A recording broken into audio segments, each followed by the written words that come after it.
Walang lagnat si Moki. Ay, opo, ma'am.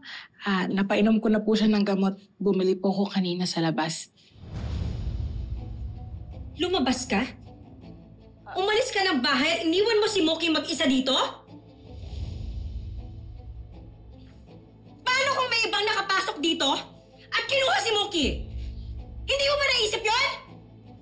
Pasensya na po, ma'am. Di pwedeng wala sa akin si Moki.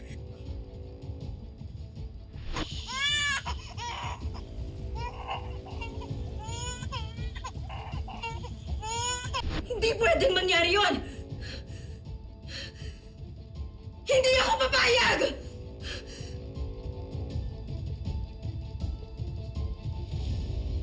Hindi!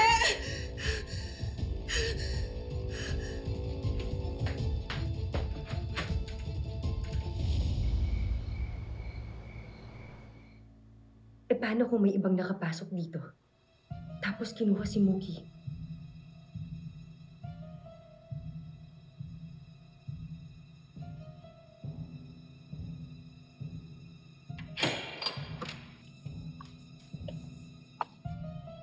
Moki?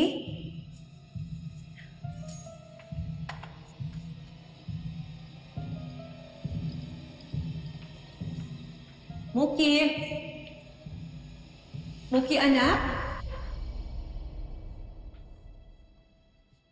Moki?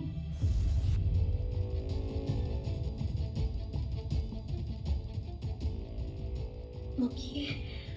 Kala ko po. Ma.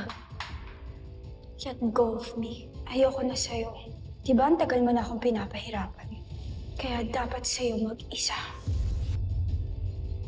Dapat sa'yo iniiwanan.